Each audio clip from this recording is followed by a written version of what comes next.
Demons. This is an extremely interesting subject because beyond monsters, specters, vampires, and terrible entities, those who stand at the top of the food chain of evil, the perverse and the vile, those who rule the dark world, are the demons. Possessing all kinds of incredible powers, sometimes deliberately designed to destroy or make human lives miserable, it is more than interesting to have atop listing the 5 worst demons of the religions. Remember, this is not a top of powers, for the first place would be far too obvious and predictable. We all know who the most powerful demon is. This is a top to define the worst ones, the most perverse and harmful, and most of them will surprise you a great deal. Fasten your seatbelt and enjoy the ride. Number 5.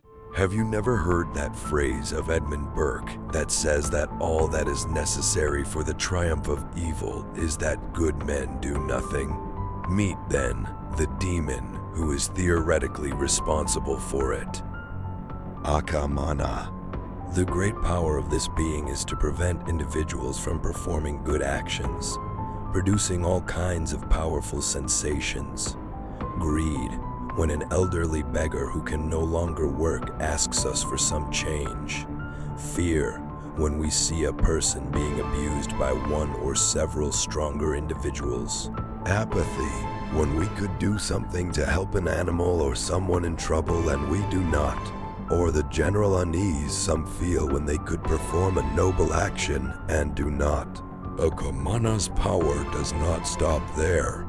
Not content with doing everything possible to prevent all those things that would make this a better world, he also influences situations where much good can turn into much evil.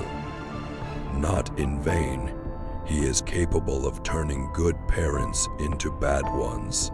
He can keep people in positions of power from performing good actions, placing feelings such as avarice above the common good. If you ask me, a demon with a very potent, very terrible, and certainly very contemporary influence. Number 4. Abyzou is a female demon and comes from Jewish mythology. Her evil is vast and her intentions always vile. It is said that she is mainly responsible for every abortion that occurs in the world. Not satisfied with the above, Abyzou covers everything: spontaneous abortions, accidents in which a pregnant woman loses the child, even infant mortality. All of this is the product of her malignant influence. It is said that Abyzou does this mainly because she is an infertile being. However, it is also worth noting that, beyond that, her evil has always been pure, and that is why she occupies the 4th place on this list. Number 3. From this point on, we begin to enter the great categories of power, and it is none other than Belphegor who opens the doors to this level for us. Belphegor holds a position considerably superior to that of the previous demons on this top, because he specializes not only in one type of evil. Belphegor, unfortunately, is something like a Leonardo da Vinci for the demons, for he is an expert in several fields of evil. He is commonly known as the god of laziness, of idleness, of sloth. But this is only the beginning. This demon began to be spoken of in Syria, an ancient empire that dates back to 1350 years before Christ. His influences and the terror he inspires have endured to this day, more than 3,000 years later. He is associated with all kinds of morbid, twisted, and pernicious sexual acts, such as those involving coprophagia, so much so that in his earliest representations, the Israelites depicted him in the form of a giant phallus. Belphegor was famous for sowing distrust and paranoia, breaking not only lifelong friendships but entire families as well. Or worse still, driving leaders and kings mad, causing them to inflict great harm. Belphegor is also known for suggesting crazy inventions to the most intelligent people, which often turned into vile and atrocious ideas, from the torture devices of antiquity to the nuclear bomb and biological weapons. Any very devout believer would say that Belphegor surely had a hand in all of that. Number 2. Remember Abyzou? Well, Lamashtu is something like that, but much bigger and much worse. She takes things infinitely further, and her power and influence hardly bear comparison. Lamashtu is a scourge upon this world. Female, she not only torments pregnant women by inducing horrible nightmares about a torturous birth, or the promise that the daughter or son will be born with serious health problems, deformities, diseases, and so on. It is said that she used to kidnap newborns while they were being nursed by their mothers in order to suck their blood and chew their bones.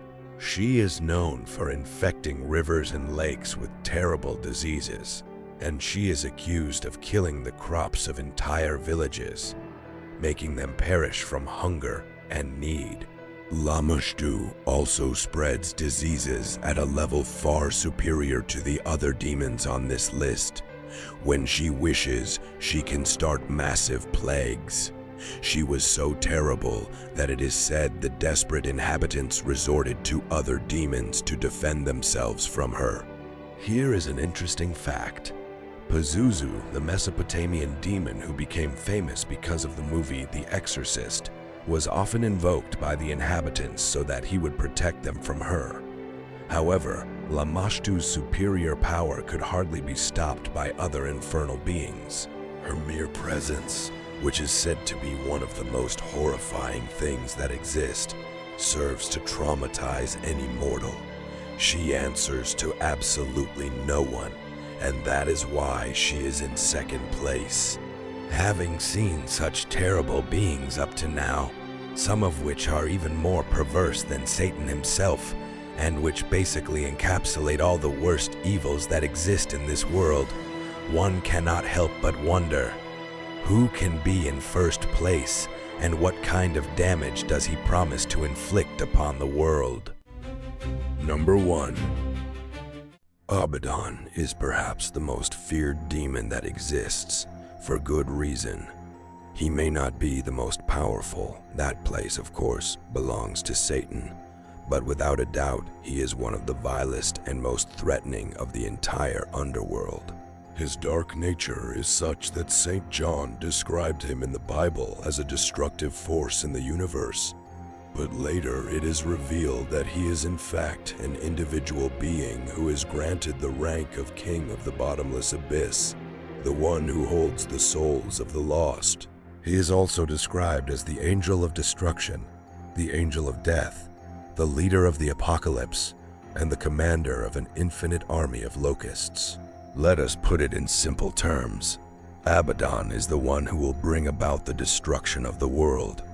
If this has not happened, it is supposedly because Satan himself holds him back. But if it were up to Abaddon, the end of days would have arrived long ago. He has an army that can basically destroy the 5 continents without leaving a trace of civilization, and more importantly, of any life at all.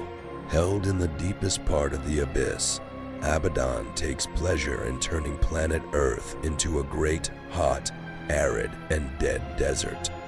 His threat is on a planetary scale, and his rank on this list, undisputed. If you liked the video, please give it a thumbs up and share it with your friends. I would greatly appreciate it. This has been another 8-Bit In story, and I wish you a good night.